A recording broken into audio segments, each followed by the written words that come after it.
Assalamualaikum warahmatullahi wabarakatuh. Perkenalkan, nama saya Anggun Desmita Hasanah, biasa dipanggil Anggun. Saya berasal dari kelas 1C dan 4 akuntansi. Pada kesempatan kali ini, saya akan mempresentasikan tentang fungsi dan motif bisnis pada mata kuliah dasar-dasar bisnis dan manajemen. Nah, langkah pertama kita yaitu kita akan men-share screen terlebih dahulu resume yang telah saya buat.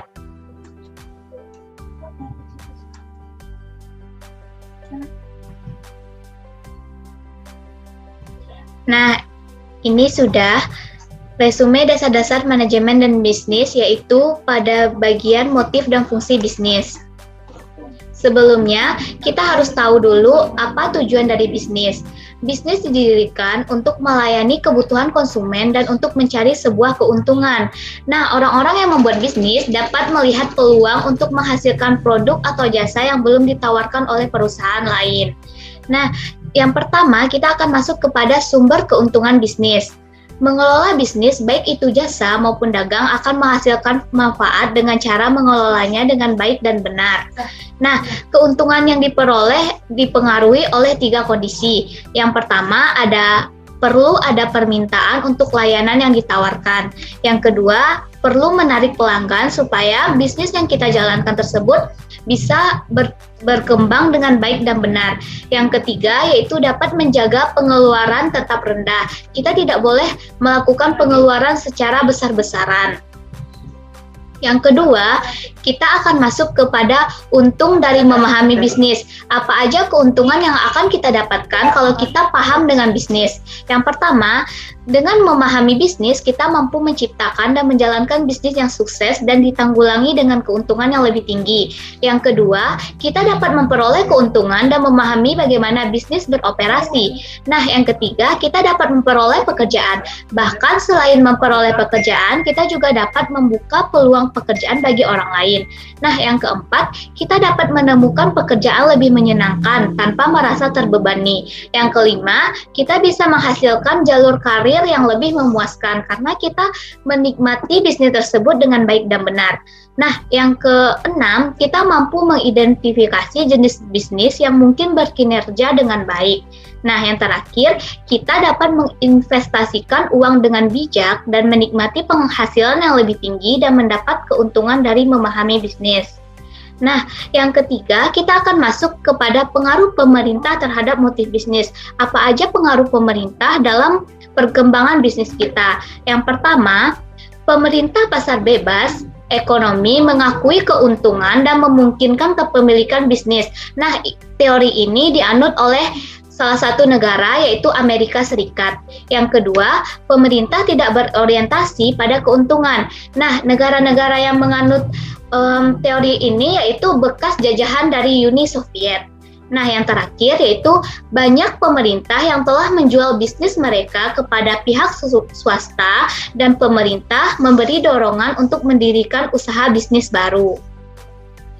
Yang keempat, yang merupakan juga bagian dari motif dan fungsi bisnis, yaitu ada bisnis nirlaba atau non-profit bisnis. Nah, tidak semua bisnis diciptakan untuk mendapatkan keuntungan. Ada juga bisnis yang diciptakan untuk tidak mendapat keuntungan. Sebuah organisasi nirlaba adalah organisasi yang melayani penyebab tertentu dan tidak dimaksudkan untuk mencari keuntungan. Nah, apa aja yang termasuk dalam bisnis nirlaba? Nah, yang pertama ada ibu kota, ada sekolah, ada organisasi, ada gereja. Meskipun tidak sepenuhnya terfokus untuk hanya melayani. Selanjutnya, kita akan masuk ke poin B, yaitu result used the product or service, atau sumber daya yang digunakan untuk menghasilkan produk atau layanan. Nah, apa aja yang termasuk dalam hal ini? Yang pertama, yaitu sumber daya alam. Nah, sumber daya alam ini mencakup semua sumber daya yang dapat digunakan di alam dan membentuk bisnis kita. Sumber daya alam yang paling jelas yang biasa digunakan oleh bisnis kebutuhan yaitu untuk menghasilkan produk atau jasa adalah tanah. Nah, bisnis pertanian mengandalkan di darat untuk bercocok tanam. Selanjutnya, selain sumber daya alam, hal yang dibutuhkan yaitu modal. Nah, apa aja yang termasuk dalam modal? Yaitu ada mesin, ada peralatan, ada fasilitas fisik. Semua jenis modal ini biasanya digunakan oleh sumber daya manusia untuk memproduksi sebuah produk. Selanjutnya, kita akan masuk ke bagian kewirausahaan. Kewirausahaan atau kewirausahaan melibatkan ide-ide bisnis dan kemauan kesanggupan untuk menerima resiko. Pengusaha berusaha untuk mengidentifikasi peluang bisnis ikatan. Ketika mereka menemukannya, mereka menginvestasikan sebagian dari uang mereka dengan harapan akan memperoleh keuntungan dan penghargaan atas usaha mereka. Nah, yang C, kita akan masuk kepada pemangku kepentingan utama dalam bisnis. Siapa aja yang akan penting utama dalam bisnis. Yang pertama, ada pemilik. Setiap bisnis dimulai dari hasil dari ide tentang produk atau layanan oleh satu orang atau lebih pengusaha. Nah, inilah yang dinamakan dengan pemilik. Kewirausahaan adalah tindakan menciptakan, mengatur, dan mengelola bisnis. Contohnya ada di Amerika Serikat. 8 juta lebih dari orang Amerika Serikat adalah seorang pengusaha. Pengusaha sangat penting untuk mengembangkan bisnis baru mereka karena menciptakan produk baru yang diinginkan oleh konsumen akan memperoleh keuntungan yang lebih besar. Selain pengusaha yang kedua atau pemilik, yang kedua ada kreditur. Nah, perusahaan biasanya membutuhkan dukungan keuangan di luar yang disediakan oleh pemilik, karena tidak mungkin seorang pemilik mampu untuk membangun bisnis dari awal sampai akhir, maka perlulah kreditur untuk meminjamkan dana. Nah, ketika sebuah perusahaan pada awalnya dibuat, ia mengeluarkan biaya sebelum menjualnya produk atau jasa yang mereka tawarkan. Selain kreditur, yang ketiga yaitu para karyawan. Perusahaan mempekerjakan karyawan untuk melakukan operasi bisnis mereka secara besar-besaran. Beberapa perusahaan memiliki beberapa karyawan, seperti contohnya yaitu IBM yang memiliki lebih dari 200.000 karyawan. Nah, selain karyawan, ada juga suppliers atau pemasok.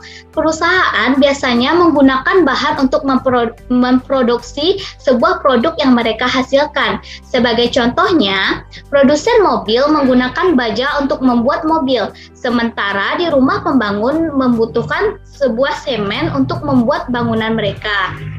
Nah, di sini sangat dibutuhkan suppliers atau pemasok dalam sebuah bisnis. Nah, yang kelima ada juga customers atau pelanggan. Perusahaan tidak dapat bertahan tanpa pelanggan. Nah, untuk menarik perhatian dari pelanggan, perusahaan harus menyediakan produk atau layanan yang diinginkan dengan harga yang wajar dan terjangkau dan dapat diterima oleh seluruh masyarakat. Nah, selain itu, yang terakhir ada juga summary of key stakeholders atau pelanggan juga. Nah, perusahaan tidak dapat bertahan tanpa pelanggan. Nah, maka pada saat inilah kita harus pandai-pandai dalam mengelola bisnis agar produk atau jasa yang kita tawarkan diterima oleh banyak masyarakat. Selanjutnya, kita akan masuk ke poin D, yaitu the business environment atau lingkungan bisnis. Nah, lingkungan bisnis ini di mana aja? Nah, yang pertama ada social environment atau lingkungan sosial. Lingkungan sosial yang meliputi demografi dan preferensi konsumen areas mewakili kecenderungan sosial yang bisnis terkena. Demografi atau karakteristik populasi berubah dari waktu ke waktu, seperti contohnya yaitu proporsi anak-anak, remaja, konsumen parubaya, dan warga senior dalam perubahan populasi. Yang kedua, ada industri environment atau lingkungan industri. Nah, apa itu lingkungan industri? Lingkungan industri mewakili kondisi di dalam perusahaan di mana terpapar bisnis yang kita kelola. Nah, kondisi di setiap industri itu berbeda-beda sesuai dengan permintaan dan persaingan yang terjadi di pasaran. Perusahaan mendapat manfaat dari beberapa industri yang mengalami permintaan konsumen yang tinggi terhadap produknya. Contohnya, di masa pandemi, permintaan ponsel sangat tinggi karena Sebagian orang atau kebanyakan orang menggunakan ponsel di masa pandemi untuk melakukan aktivitas seperti bekerja, belajar, dan lain sebagainya. Selain itu, yang ketiga ada global environment. Nah, ini disebut juga dengan lingkungan global.